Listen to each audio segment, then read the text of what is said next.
Nama saya Aziz Amri, umur 29 tahun, sebagai owner Milidi Nismanis.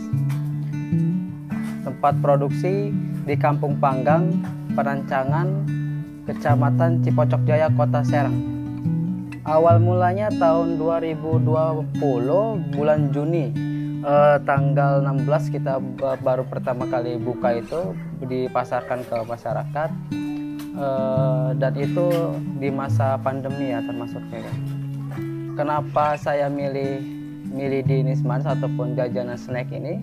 Karena ada kata-kata sakti mungkin yang terbersit kalau bisnis yang masih jalan di dalam kondisi pandemi itu ya ada dua. Yang pertama alat kesehatan, yang kedua makanan kan gitu. Akhirnya saya terjun ke bisnis makanan ringan. Sebelum Milidi Nismanis ini saya mempunyai 3 distro yang ada di Jakarta, di Cilegon, sama di Kota Serang dengan nama Jin Solution. Di masa pandemi di bulan November khususnya 2020, 2 toko saya tutup, yang ada di Jakarta sama yang di Keramat Paku. Itu efek dari pandemi emang dahsyat kan. Dengan segala pertimbangan memang berat kan, apalagi yang di Jakarta kan udah hampir 10 tahun kan saya yang di sana. Tapi kalau kita paksakan tetap buka dengan kondisi pandemi seperti ini ya serba tidak pasti kan, masalah omset, masalah penjualan, masalah operasional termasuknya kan gitu. Makanya kita putuskan untuk tutup 2 toko itu. Yang saya pikirkan cuman masalah karyawan ya, karena karyawan saya yang di sana kan ada 2 orang, yang di toko yang di Cilegon juga ada 2 orang. Ya akhirnya alhamdulillah 4 orang itu udah saya tarik ke bisnis Milidi Nismanis ini. Kalau di distro itu kan ya biasa omset per bulannya 60 sampai 70 juta per bulan, dan itu 1 bulan itu sama sekali turunnya drastis lah, sampai omset cuma 10 sampai 15 juta, dan itu tidak bisa menutup operasional kan. Akhirnya memutuskan untuk tutup lah. Ya termasuknya saya penggemar Milidi juga kan gitu, karena kecil juga kan mungkin yang tahun 90-an tuh udah kenal banget, familiar dengan Milidi. Kalau sini kan nyebutnya sada-sadahan kan gitu, apalagi Milidi lah, Milidian. Saya seneng dulu itu beli tuh, saya ketemu cuman ada di stadion ya, Stadion Maulana Yusuf itu saya sering beli 5.000, 10.000 kan gitu. Akhirnya ada link buat produksi sendiri ya kita coba kan gitu. Dan di awal-awal pun sistemnya kita menggunakan sales kan, 2 orang sales, dan di bulan-bulan pertama sampai bulan ketiga itu kerugian hampir 2 juta sampai 3 juta per bulan. Bicara modal aja dulu. Kalau bicara modal itu kalau bisnis makanan jauh sama bisnis distro ya. Kalau distro kan mungkin hampir 200 sampai 300 juta 1 toko itu kan. Kalau Milidi ini kata saya modalnya nggak terlalu besar kan gitu. Nggak perlu tempat juga, perlu tempat mungkin lagi di awal-awal masih di rumah sendiri, belum masih ngontrak lah, dan masih jauh dibandingkan modal untuk distro kan. Kalau di Milidi nggak nyampe, awalnya nggak nyampe 5 juta, cuman 2 juta 3 juta lah kan gitu awalnya itu. Nah di awal itu kan kita mengalami kerugian itu bukan karena nggak untung, cuman keuntungan itu kerugian itu lebih besar daripada keuntungan. Contoh untungnya 2 juta, ruginya 5 juta, berarti kan minus 3 juta. Dan kita tidak menyerah kan gitu. Apa yang salah kan gitu. Oh ternyata ya, kalau Milidi ini kan rentan patah, rentan BS kan gitu. Makanya kita ubah dari sisi produksinya, packagingnya, sampai sistem bisnisnya kan. Yang awalnya itu cuman ke warung-warung, sekarang kita masukin langsung ke distributor ataupun agen-agen di daerah Serang awal-awalnya kan. Kalau sekarang ya alhamdulillah sudah hampir ke Pandeglang, Cilegon, Merak ya, sekarang udah alhamdulillah ke luar kota juga. Ada yang di Depok, Bekasi, di Jakarta, sama di Bogor. Produksi di bulan-bulan pertama itu cuma 2 orang 2 orang yang ngegoreng, yang proses bumbuin, kayak gitu 2 orang cukup. Tapi beriring berjalannya waktu, ya alhamdulillah kita dapat sekarang, kalau untuk sekarang total kurang lebih 40 orang yang terlibat dari mulai produksi sampai salesman kan gitu. Yang dulunya mungkin bicara apa namanya piece ataupun bicara itu mungkin yang gampang diterima kan mungkin omset lah kan gitu. Dari omset awalnya itu 10 sampai 15 juta kan gitu ya. Sekarang alhamdulillah sudah di angka 200 sampai 300-an juta per bulan kan. Dengan total penjual piece itu kurang lebih 2.200 bal kurang lebih. Yang pertama mungkin karena Milidi itu kan untuk sebagian orang itu udah familiar kan gitu. Dengan secara kemasan mungkin yang agak beda. Yang dulu itu ya ada yang gopean dengan plastik yang biasa lah kan gitu. Yang ada di kantin-kantin sekolah kan gitu, pinggir-pinggir jalan. Nah, tapi untuk secara packaging seperti ini kita kan hadir lebih dekat kan gitu. Dengan sistem model kayak gini itu lebih gampang dijangkau, dan secara pendistribusian pun kita langsung masuk ke ke distributor langsung ke agen ke warung-warung, dan alhamdulillah itu bisa lebih cepat untuk pemasarannya sendiri. Di awal-awal itu hambatan kita cuma masalah perizinan ataupun PIRT ya, karena untuk keluar daerah itu ternyata kayak contoh yang di Bogor itu memerlukan PIRT karena mereka mungkin ke kawasannya ataupun lingkungannya sudah terbentuk. Produk-produk yang dari luar itu kalau yang tidak ada PIRT-nya ataupun yang tidak disahkan dari Dinas Kesehatan itu tidak diterima. Makanya kita agak sulit untuk kemarin itu untuk mengirim ke luar daerah. Dan alhamdulillah setelah kita proses dan di bulan Desember kemarin itu udah keluar PIRT-nya dan kita udah bisa kirim ke luar daerah. Yang pertama karena untuk masalah modal sendiri ya kita kan balik lagi bisnis makanan itu nggak terlalu besar modalnya. Kita tuh bicara modalnya dari mana ataupun untuk masalah aset, masalah produk, bahan baku dan yang lain itu modalnya dari mana? Ya dari omset itu sendiri. Kebanyakan pengusaha-pengusaha awal itu omset ataupun pendapatan itu langsung dihabiskan. Kalau kita kan untuk keperluan seperlunya aja lah, sehingga keuntungan itu bisa diputar-putar lagi sehingga bisa menjadi usaha itu makin besar kan.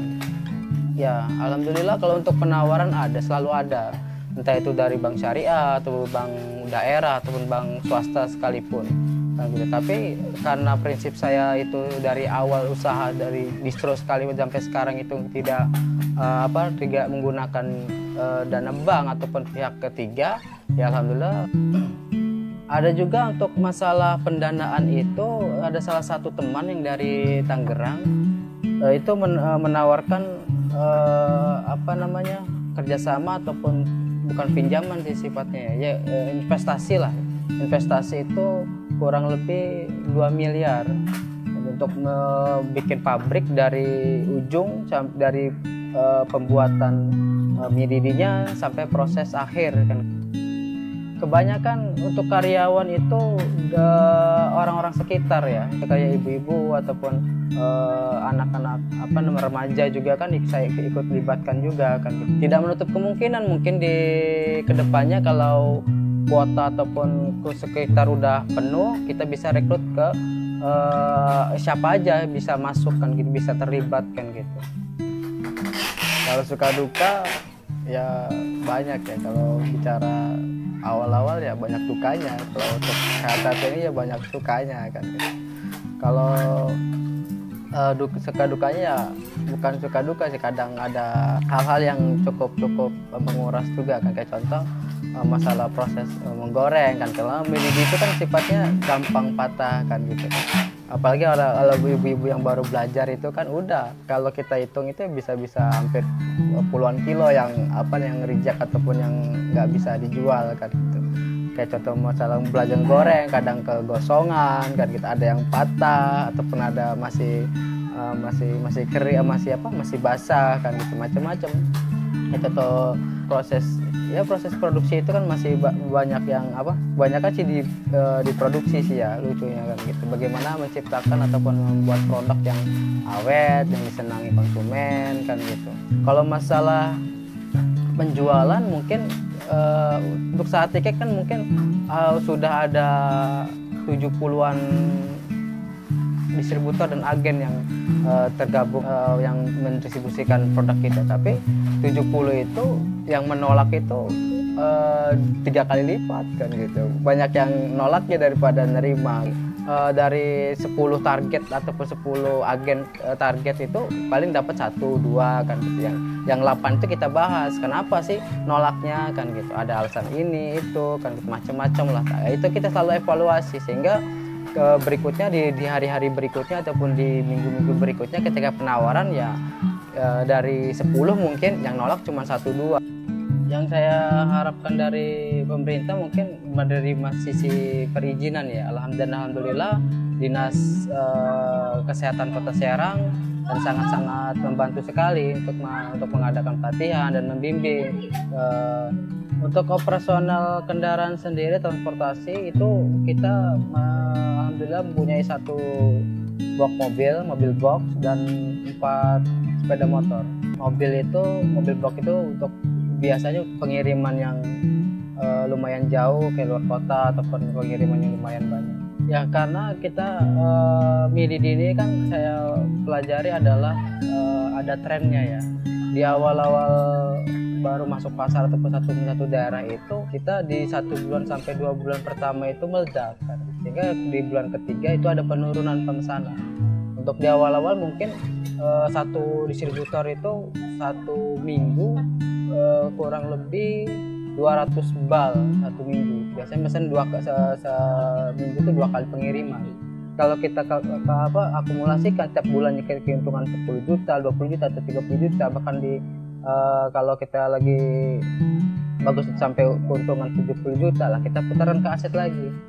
Karena usaha ini kata saya ingin usaha ini besar kan gitu, tanpa ada beban ataupun tanpa ada terkendala masalah permodalan kan gitu. Ya, kita menggunakan sistem modalnya itu dari keuntungan kita sendiri. Di bulan kedua itu sebenarnya istri udah nyerah kan gitu, karena udah sih fokus ke bisnis pakaian aja kan gitu, nggak usah macem-macem lah kan gitu. Apalagi di bisnis makan ini kan belum pernah kan gitu, belum tahu dan belum pernah juga kan gitu. Apalagi bulan-bulan pertama rugi kan gitu ya, nggak ada alasan istri buat mendukung ataupun nerusin kan gitu. Tapi balik lagi karena saya sifatnya ya katanya wajar, usaha baru itu kita harus banyak berkorban lah dari sisi modal ataupun dari sisi kerugian. Kita harus siap kan, sehingga kita obrolin lagi dan dia akhirnya ya dari awalnya tidak mendukung, ya alhamdulillah merelakan sebagian harta bendanya buat usaha milik ini. Ketika saya yakinkan ataupun saya putuskan buat lanjut di usaha milik ini, di awal-awal mungkin kata saya rugi kan. Dia ngomong ya udah pakai gelang aja kan gitu, jual aja kan gitu. Akhirnya pagi-paginya langsung kita bawa ke pasar Rau, kita jual buat modal Milih Dinis Manis.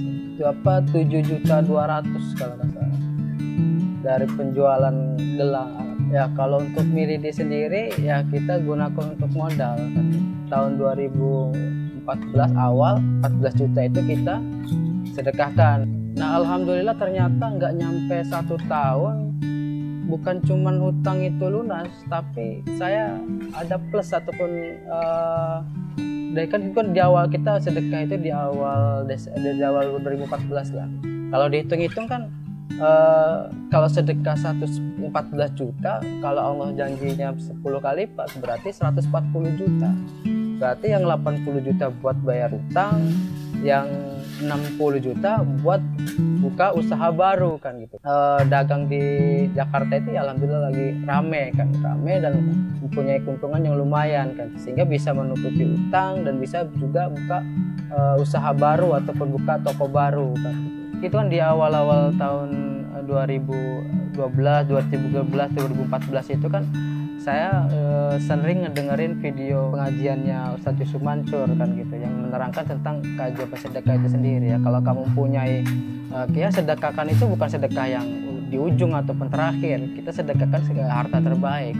Ya saya waktu itu harta terbaiknya ataupun ya cuma bisa menjual mas kawin kan gitu, karena tanah nggak punya dan apa punya, makanya kita memberanikan diri menyedekahkan harta terbaik lah kan, sehingga kita mendapatkan yang terbaik. Pesan orang tua kepada saya pertama ya, modal itu tidak melulu uang kan gitu. Yang pertama, jaringan ataupun nama baik dan integritas itu yang melekat pada diri kita, itu yang harus dijaga. Sehingga orang tua selalu mengajarkan, kamu nggak ada aset terbesar kamu adalah diri kamu sendiri, bukannya uang, bukannya ilmu. Percuma kalau kamu punya uang, punya ilmu ataupun punya cara menjalankan bisnis, tapi kamu jujur dan tidak berintegritas. Dalam artian kalau udah mengecewakan orang, kamu nyaman dengan mengecewakan orang, dengan tidak bertanggung jawab dan yang lain-lain, gak bakal bisa jalan. Begitupun sebaliknya, kalau kamu jujur, berintegritas kan gitu, menghargai orang lain dan menjaga nama baik kamu kan gitu, sehingga kamu mau dimanapun, mau di Serang, mau di Jakarta, mau dimanapun, kesempatan untuk menjadi kaya ataupun berusaha itu terbuka lebar, karena orang melihatnya bukan bisnis kamu, melihat diri kamu kan guys. Sehingga saya nggak pernah kesulitan untuk berinteraksi ataupun berpartner ataupun mencari dukungan, mencari link dan yang lain. Kenapa? Ya itu yang ditekankan orang tua, kamu modal terbesar kamu adalah diri kamu sendiri. Jadilah jujur dan berintegritas, jangan mementingkan diri sendiri.